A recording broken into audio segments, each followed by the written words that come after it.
Hey everybody, I am Iron Man. Nope, just me, Jay Burnham with the real JayBurnham.com. Today I'm going to go and tell you how to choose a good catchy business name without getting sued. And I'm going to go over why I wore this too, believe it or not. There's a reason. All right, hang on. All right, guys, how you guys doing? So the reason why I wore the Iron Man helmet was because what's in a name, right? Um, Iron Man was a good, catchy name, explaining what he did, right? Therefore, it was a good name, something that could be trademarkable, brandable, and something that could be recognized.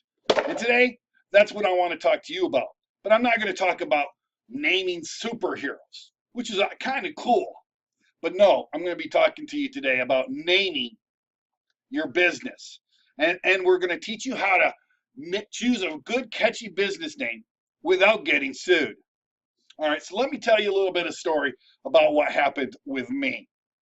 When I first started my moving business back in 2008, I created a company. The moving company was called Quick and Easy Moving. Very clever and catchy name. And I operated with this name for about 3, 4, 5 months, something like that. It wasn't a very long time. It was a very short amount of time. And then I got a cease and desist letter. I ignored it.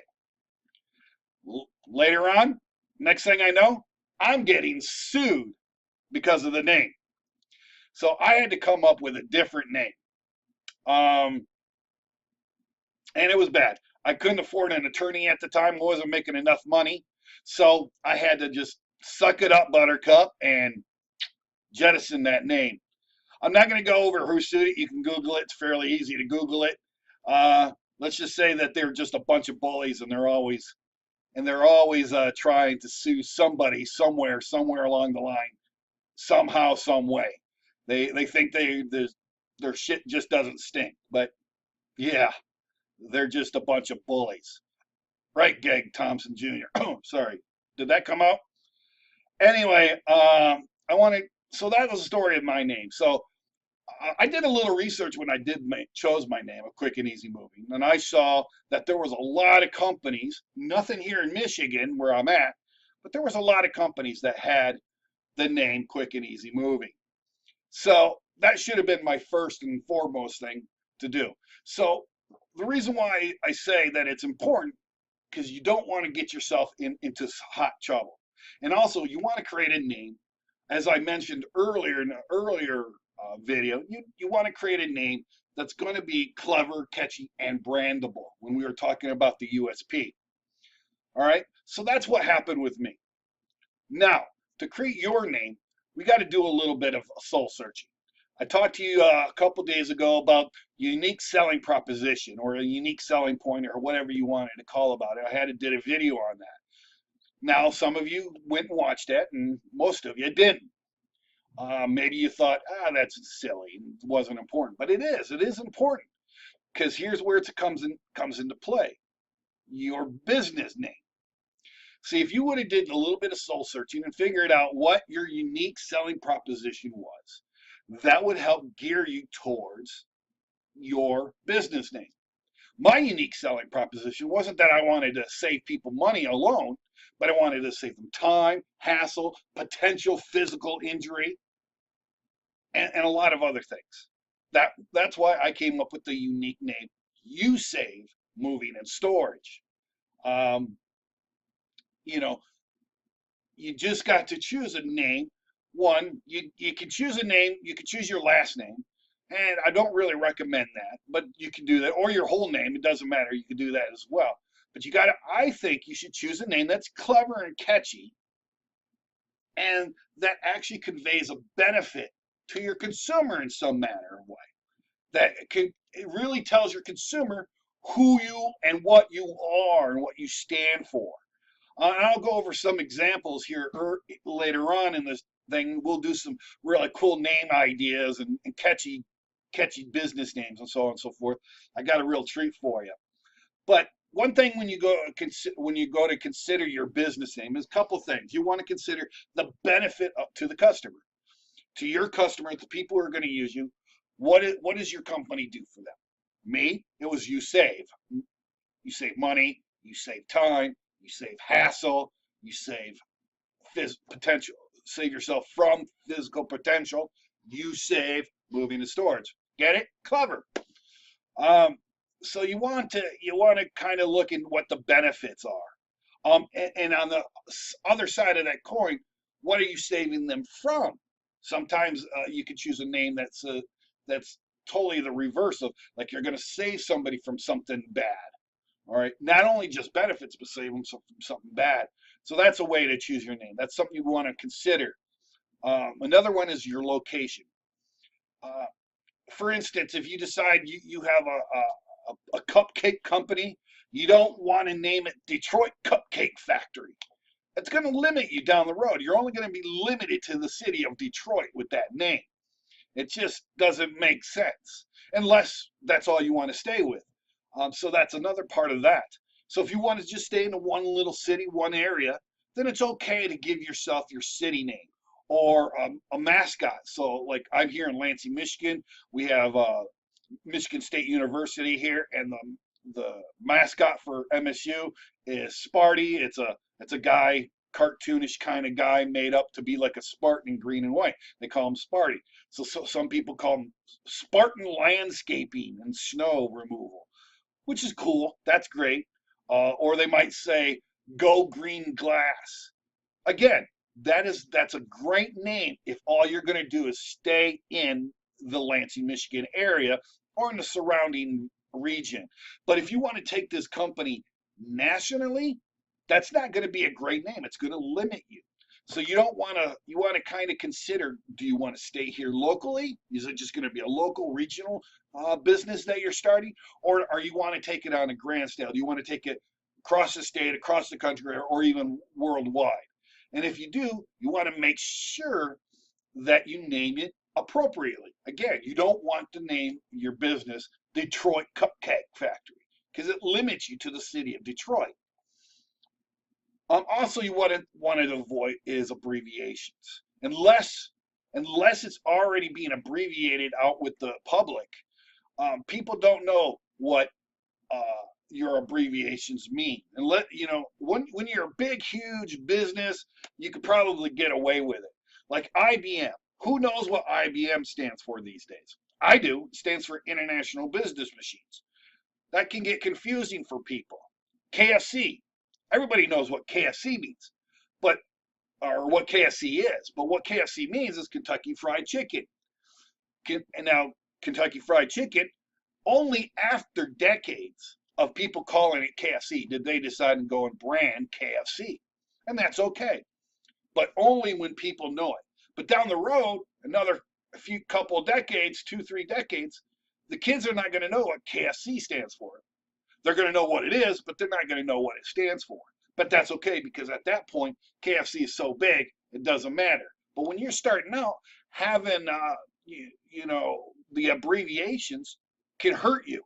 So avoid the abbreviations when you're first starting out your business. Okay? Use, and I touched upon this earlier, but your name, your personal name. You don't want to be doing this unless your name is generic enough. Like, I would never name my moving business Burnham Moving and Storage because I planned on rolling this out nationwide. And it limits the company when it's named after me because eventually people are going to own these franchises or agencies or whatever, and nobody's going to be named Burnham. And it's going to confuse them. They're going to think, Burnham? What thing? Like there's a great moving company, a van liner called Stevens Van Lines. I know the guys personally who run that, at least one of them, and great bunch of people, great company. Definitely, if you're going to go across country, they can definitely do a great job. But they call them Stevens Van Lines. Uh, they can't franchise with that name, in my opinion. That limits them because if I wanted to own a franchise, I'm not Stevens. I'm not Maury Stevens. Um, I can't use that name. It doesn't make sense for me. However, they don't do that. They don't do a franchising business model, so that's okay. They're an agency, and so they stick to a local entity. But you don't want to be using your personal name because, again, that may limit you in some people's eyes. So try to avoid um, your personal name, okay? Uh, and also, weird spellings. Um, yeah, that's weird spellings can be very good, but sometimes that can be dangerous too. For instance, there's an online shopping cart here called Conquer, spelled KONKER.io. Conquer, get it? Conquer, like the country has been conquered. Well, that's not how conquered spelled. So you try to convey to your customer, hey, go to conquer.io or conquer.com, for instance. That's going to confuse your customers. Why that can work with some big companies that can promote the heck out of different names like AFLAC, which is actually an acronym. They can really promote the heck out of it. It's okay. They can really push that name out and put a lot of money behind it. But if you can't put a lot of money out to get people to just say and understand their name, watch it. Okay. You got to watch what you're doing. So I'm not saying you can't do that. I'm not saying that it can't work, but it's going to take a lot of effort. It might cause some confusion and some business down the road. So you just be on the lookout for that.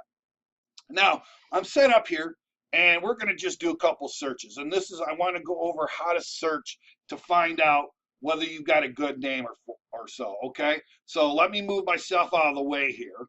All right. Excellent. All right. So let's say we're a landscaping company. Let's call us, I don't know. Let's just pick something up. Let's just say ASAP landscaping. Let's just see what happens. Okay, well, let's move me out of the way here. Duh, I should have thought of that. Sorry. Okay, so we got ASAP landscape, some landscaping in Colorado, something in Royal, Michigan. There's the abbreviation here, and I don't know where that's at, but Antelope, California. There's something called ASA Landscaping on LinkedIn. It might be one of these other companies. There's ASAP Landscaping Design in Bow, New Hampshire. So you can see there's a lot of ASAP landscaping companies. I'm in Michigan, so if I were to say ASAP Landscaping, I might get in a little trouble with that. So you might want now. I probably wouldn't want to use that name, just because these people in Royal Oak already have something on that. They could come back and say, "Hey, that's confusing," and people could think that's us or whatever. So just that wouldn't be a good name for us. All right, so that's just doing a quick search on the internet. Let's show you what happens with quick and easy. Quick and easy moving, because that's what I used to do, right? And look at this. There's quick and easy moving in Arnold, Missouri. Quick and easy moving in, I don't know where that's even. Quick and easy moving and another one in Hazelwood, Missouri. Just over and over and over a lot. Here's easy moving, quick and easy movers in Stockbridge, Georgia. Fast and easy. Okay, well, there you go. So not a great name. You might not want to use that name because there is a lot of quick and easy. And if you decide to roll this out nationwide, you're going to have to deal with these guys down the road. And that could be cost you money and trouble and headache that you don't want. So even though I'm here in Michigan, I could have that name, and I still do have that name. I don't do anything with it, but I still own it here in Michigan. You just it's not something you want to do. But let's say, quick and easy landscaping. Let's say, yeah, quick and easy landscaping.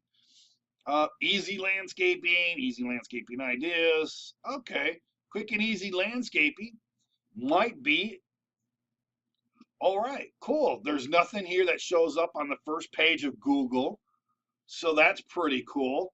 Um, so we don't really have to worry about that one too much. So that might be a good name. But there's one other place we need to go to make sure that we have a good business name that won't get us sued. Let's go to GoDaddy.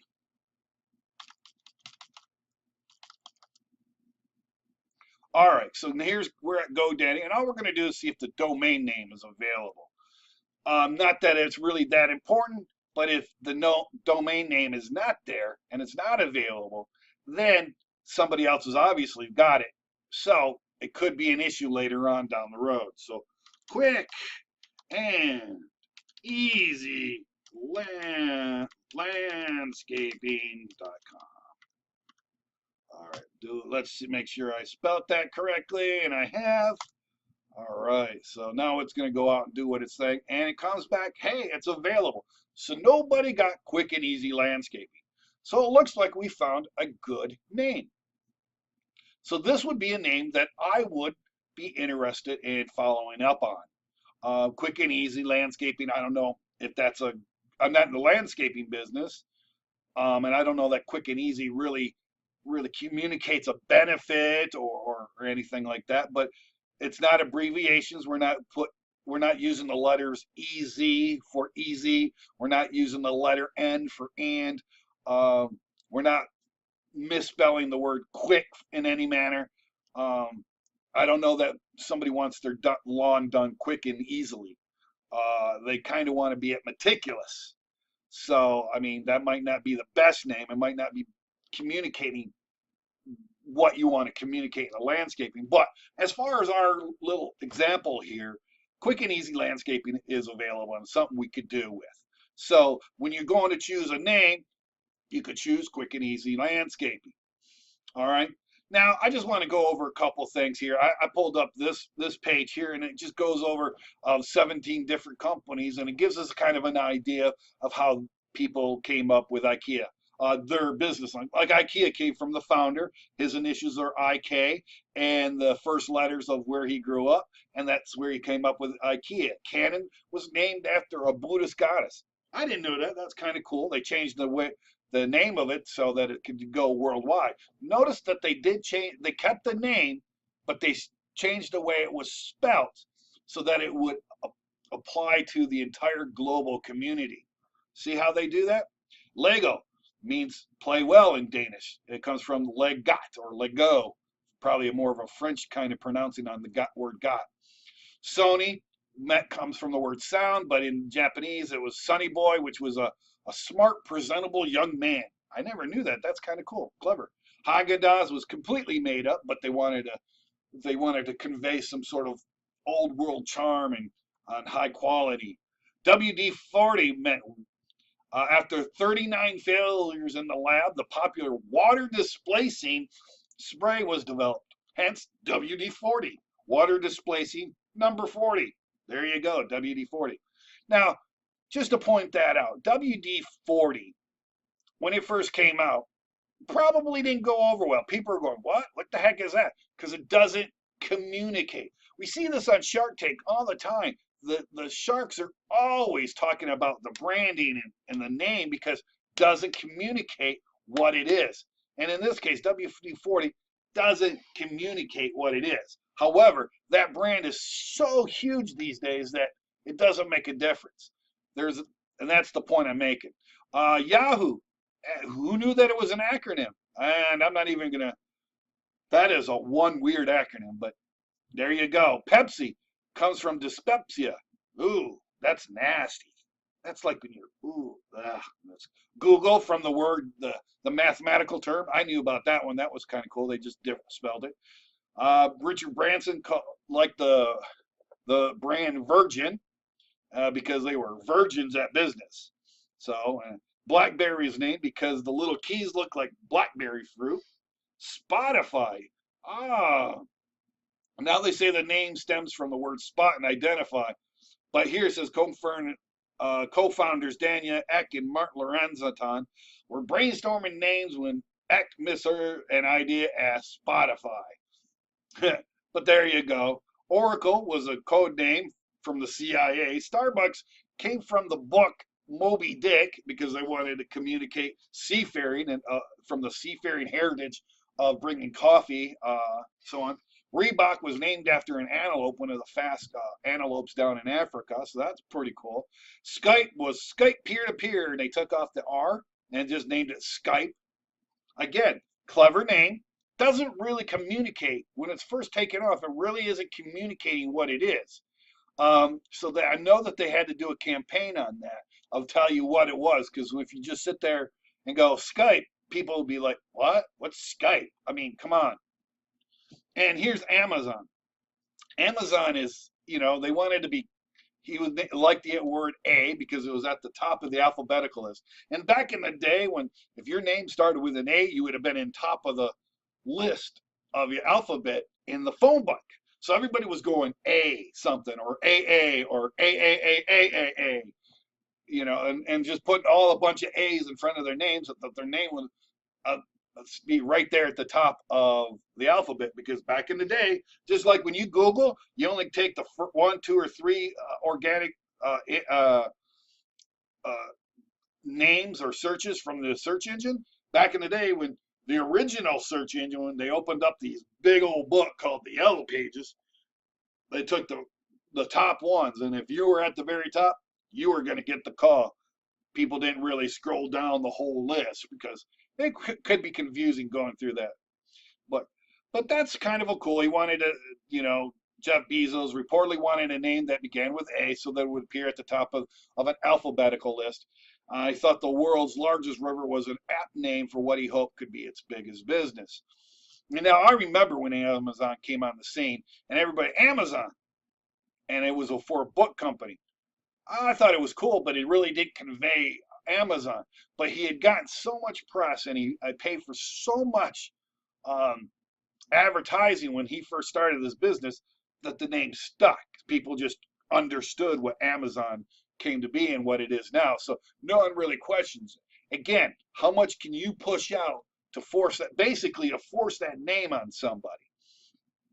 I mean, Gary Vee, he talks about naming a business, and he says, don't put so much emphasis on trying to name your business. Worry about the product. And I want to leave you with that little bit of advice. The name, what's in a name is no big deal. That's why I wore this helmet. I could have named myself Iron Man Landscaping or Iron Man Moving and Storage. It's not really about the name. I can give you some tips and hints and tricks, but it's not about the name. All right. So don't worry about the name so much. Worry about what your product and your USP, and deliver that to your customers. And the name will eventually come about on its own. So I'm going to leave you with that today.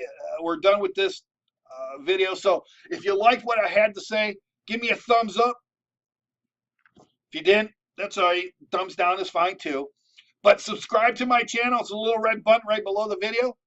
And leave me a comment. Tell me what you're thinking. All right. Appreciate it. God bless. Have a great day.